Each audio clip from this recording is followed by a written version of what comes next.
Hi everyone, my name is Kristen Lehner, and this week in English 518 we focused on the listening aspect of L2 learning. And in Chapter 6, Go explains a lot of different strategies teachers can use to effectively teach L2 learners in the classroom on listening skills, and one that specifically stuck out to me was the two-way listening tasks. I really like this just because it allows the students to take on the role as the listener and as a speaker, so it gives them more practice with their language skills, and I really like that, and I could see myself implementing that in my classroom one day. So today I'm going to focus specifically on the describe and draw strategy, which is explained by Go on page 83 in our books. And the skills that are brought out from this strategy are listening for main ideas and listening for details. So as I read about this strategy, one activity that came to my mind was having the students describe a unique picture to a partner that they're paired with, and then their partner uses their listening skills to try and replicate that same picture that the other student has without being able to see it.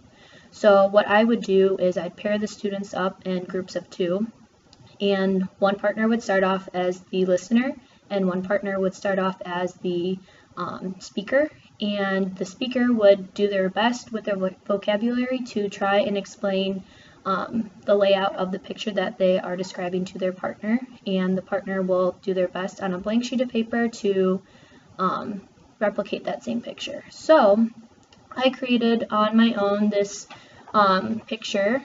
You guys could see it okay. It's just a bunch of different shapes on it. So as you can see in the top right corner, there's a box with a heart sideways, and there's a triangle in it as well. And then there's some lines on the side. There's one thicker one, and then there's a thinner one. And then there's two triangles, one upside down, one normal way. And then on the bottom left corner, there's a box with two circles in it. One's shaded in and one's not.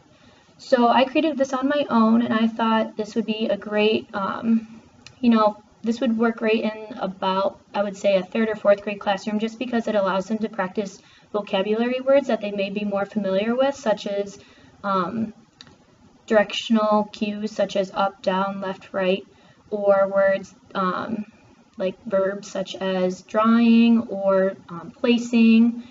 So I think that's just a great way for that age group, and the teacher can adjust this to any way they think would work best for their students.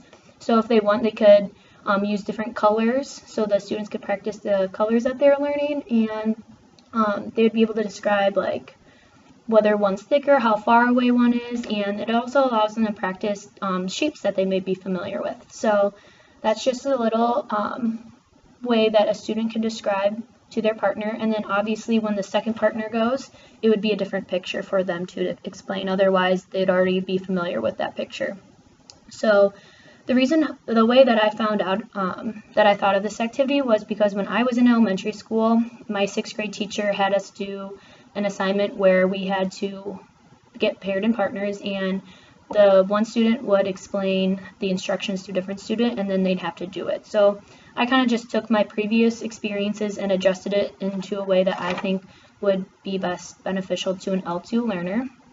So I really like that activity.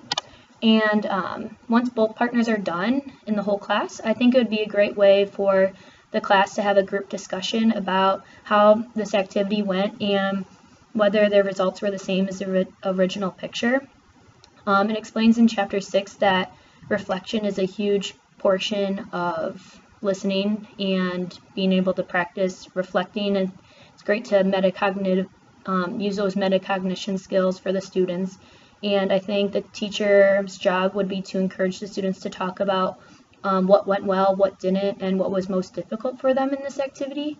I think this will allow the teacher to tie in the importance of listening to each other and make it aware to them how to further take on this skill, and just have that whole class discussion about it would be a great way for the students to relate to one another. So I think this is a great activity that any age group would work depending on the student's needs, but I specifically would use it in elementary classrooms You could make it more harder for the students depending on what age level they're at. So if you're working with middle schoolers, maybe add different shapes or things that the students are learning within other classrooms, such as numbers or words would be good, maybe putting words sideways. So just adjusting it to your students' need would be a great way to make it available to different age groups. So I really like this activity, and I hope you guys consider using it one day in your classrooms as well. So if you have any questions, please comment below, and I'd be more than willing to answer them. Thank you.